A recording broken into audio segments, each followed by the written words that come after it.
Hello, welcome to another video. Hopefully this is the final wiring part of this series of building my cheap old Morris miner. Last video, all the wiring, well, most of the wiring loom was in, all the essentials, get the engine running, but still didn't start. So I bought some goodies. First of all, I have a Morris miner Haynes manual. The envelope, in case you're wondering, is the page for electrical wiring diagrams, just in case. In the next bag we have a homemade push button remote start button. The idea of this is that I can leave the ignition on and be under here spraying brake cleaner or wiggling wires or whatever I need to do, and not have to keep getting in and out of the car to start it. Just obviously temporary. I'll leave that up there. What else do we have in the bag? The blue hose sticking out is... I don't actually know, I found this at work. I don't know if it's supposed to be washer hose. I figured it would work perfect for a replacement vacuum. And everybody who's ever owned, yeah, that fits perfect. Anyone who's ever owned a Vauxhall Corsa or Vauxhall Astra knows that this adds horsepower. Apparently quite a lot. You can get your coolant hoses in that colour, adds like 150 horsepower apparently. In this little box, something I struggled with in the last video, a new ignition switch. I know, bye box. I know I wasn't going to spend much money on this car, but this was like £7. And finally, oh no, that's for the midget. The other bits are for the midget, so I won't even show you the other bits. It'll be a whole nother video. Borrowed from work, spark plug testers. Obviously, we need to know why this thing don't start. So, engine needs three things to run: air, fuel, and a source of ignition. In this case, air is air, fuel is petrol or brake cleaner or a mixture of petrol and diesel, and the ignition source comes from my shiny spark plugs. Okay, so little modification I made to my push button start. Insulation tape, because I was probably going to hold it like that, and then I was going to, know me, bridge the two terminals of my finger, and since that's one end's connected to the battery, the other end's connected to the starter solenoid, that probably wouldn't have ended well for me. The other thing I've done is made sure the negative terminal on the battery is loose, so that should I need to, I can just pull the battery off if it starts and, I don't know, starts when I don't want it to, something like that. So these spark plug testers, as you can tell, they are quite old. I've had them for quite a while. They literally just pull the lead off, put the spark plugs on, clip them back on, like so. And when you crank it over with ignition, they should light up. And then we shall work back from here. Key in the ignition. Now, I haven't changed the switch yet, because if for some reason I've done something wrong and I fry all of this, I've still got a spare switch. Right, here we go.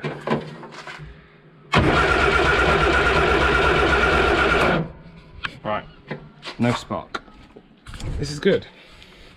This is a good thing. I'm going to turn the ignition off, obviously. This is kind of a good thing, because it means that when the reason it's not running is a spark related issue.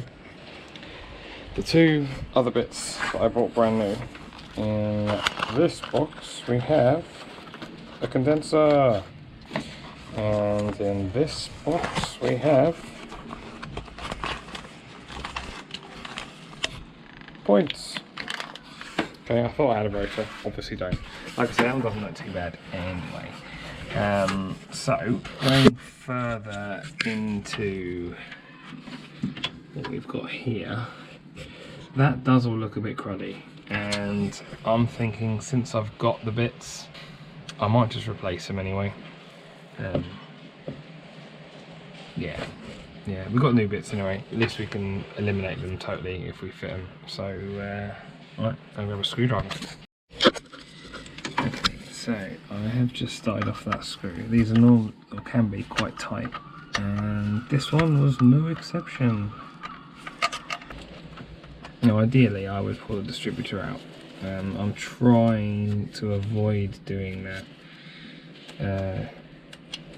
because it's obviously already all timed up. Oh, there's a washer on that, I won't lose that. Okay, so that should be, yeah, points out. Let's pull that lead off there, and then we just got a rather rounded Phillips screw for the condenser. And there we have our condenser. Actually, the condenser doesn't look too old. That looks a bit past it. In fact, I don't know if you can make that look, it's almost broken off. Okay, this could well be the cause of our problems. Okay, so I did have a rummage through the box, couldn't find anything, so I've basically made a little piece of wire with a ring terminal one end, male spade the other. So we'll put that on there, and that will plug onto the wire. Yeah, which is the already insulated one there. So, right, put all this back together, chuck it all back in, and I'll show you how to set it up. Okay, managed to prop it up somewhere. So I'll take this back out. There's a stud just here, and there's a hole in your points. So this threaded bit here goes in there, gives you a little bit of adjustment, which I'll show you in a moment. And then the condenser screwed into a little hole there, and then that wire we're just going to pull out through the bottom there. Unfortunately, there's not really much I can do with the old plastic housing. Maybe at a later date, if I do something a bit more permanent, I could drill that out, or I could just buy the right bit to go on it. Because although this is a budget build, that could be the difference between breaking down or not. I won't tighten it up too much at the moment, because like I said, we do need to we'll need to adjust that in a moment. Right, that's in, that's loose enough for us to adjust. I'm going to feed that underneath the condenser wire, just because I don't want it to get caught when the distributor's spinning. So I'll do that. I'll plug that in now before I spend ages trying to start it, and then that's the reason why it won't. Right, so now setting up the points. We need to set this gap in here. This shaft here is kind of like square shape, and when it gets to this point, it opens up, lifts this little rocker and opens up your gap there, which charges the condenser. And then once it closes again, that sends your spark up to your spark plugs. So what we need is to set this gap. So I'm going to have to go and find now if I've got any feeler gauges here, or if not, I'm going to have to do it by guesswork. Okay, so no, I don't have any points, but I do have a cardboard box. So I suppose now is the time to test a theory that I've known about for a while, which is that you can set them with a piece of card. Right, I'm going to wedge that in there, and I'm going to try and just take a little bit of pressure off as I tighten this clamp.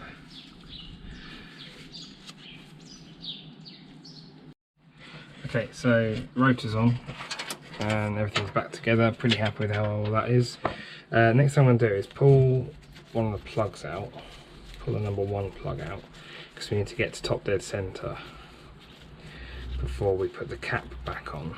And there's no way I'm going to be able to see down there. So what I'm thinking is, I've done this with a screwdriver before, and I'm going to hold the camera and the screwdriver at the same time as I turn the engine. Right, that's going down, so it shouldn't turn the engine backwards, but hey, here I am doing it.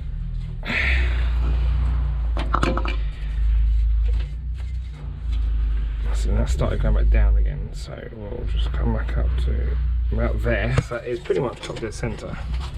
Well, that worked better than I thought. So I'll put plug back in. So we know that where the rotor is now is at top dead center.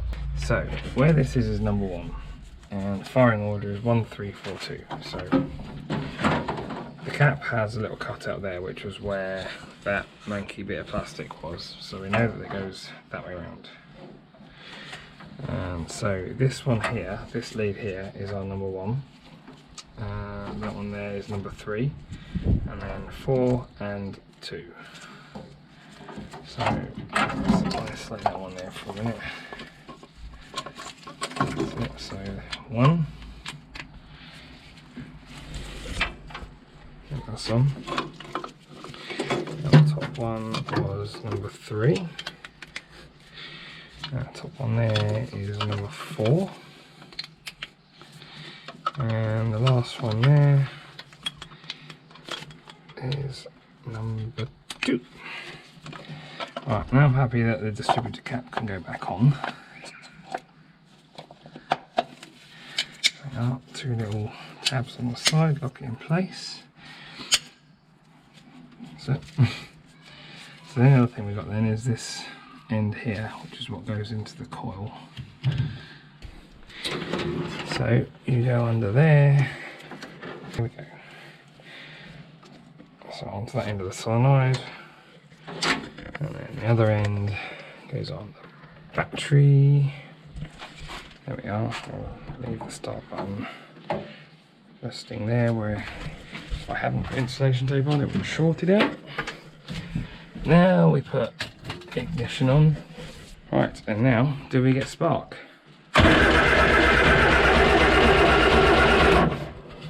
No, we don't. Okay, so a couple of things. I did notice off camera that I actually numbered these the wrong way around. Distributor turns that away, so I have reorganised my leads. And the other thing I'm also aware of is just because number 1 is at top dead centre, that could be exhaust or ignition stroke. So we could still have this 180 degrees out, but we'll see. So ignition is on, and I did test. We have, where's my display? We have some power there. The battery's getting a bit weak now, but there is still some electricity there. So we know up to there's all good. I've changed the distributor cap. I've basically found one of the good ones, and I've put my new leads on. And I hope that I had a Duff King lead. So yeah, obviously having a Duff King lead on the old cap, I can't change it because it's kind of fixed into the cap. So we're ignition on. Let's see if we've got spark now. No. I just had one final rummage through the box and I found a rotor. Well, for a start, does this fit? That's the main thing. Because it might even be wrong. Alright, let's try fitting it the right way. Right, there we go. It fits. Question 2, does the cap go on? And so, ignition on for the last time today, unless it decides it's got spark. Here we go. Still no spark.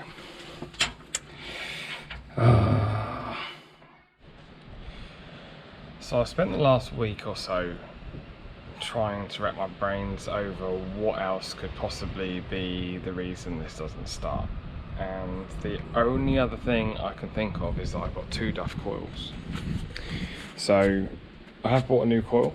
I've tested this coil, which is the one that came out of the MG, which is totally gone. There's no contact between the positive and negative terminals.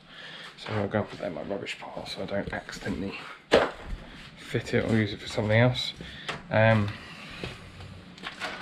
then because this other one is an unknown, it's got resistance, it seems.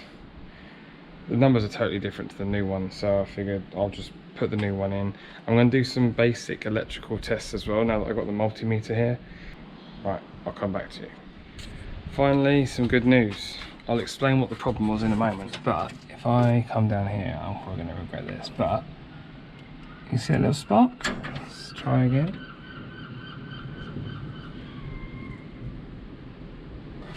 Never had that before. This is good. This means the condenser's working. Turn the ignition off. That's right, condenser was set up wrong. Let me show you. Right.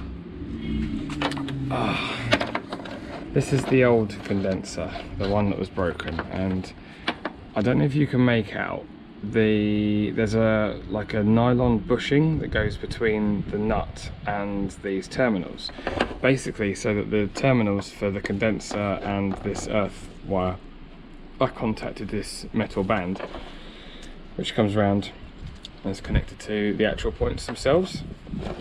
Now what I'd done is I'd connected those two on top of the bushing, so it's really hard to see, and hopefully you can make that out. So although it was earth, it was literally just grounding straight out, not grounding through the condenser. So if I now put everything back together, we should have spark. Okay, I've put you back on bonnet cam, just so I've got an extra free hand. See if we can make it start. So close.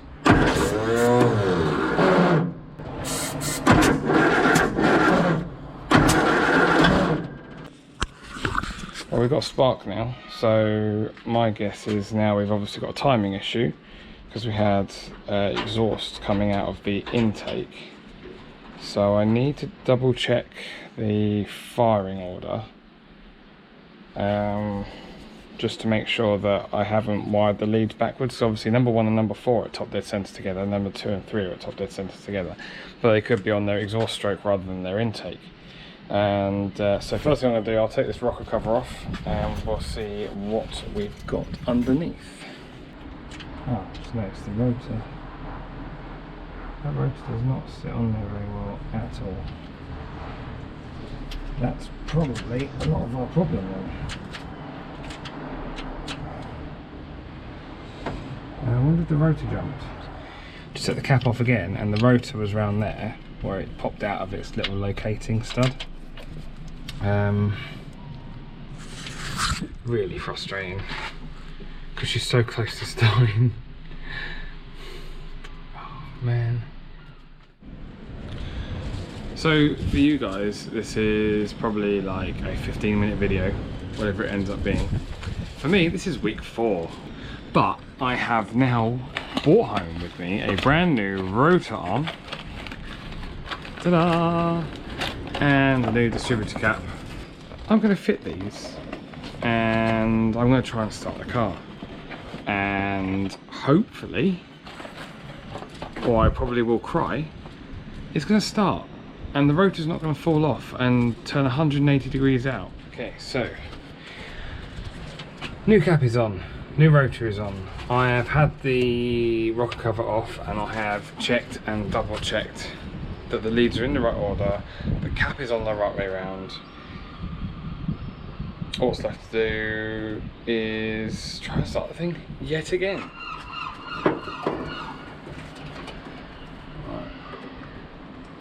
Battery.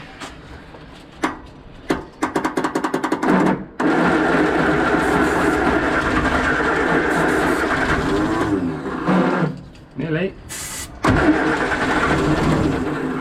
It ran.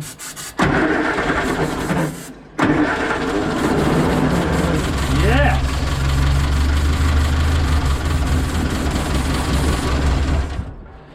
Oh mate, that is good.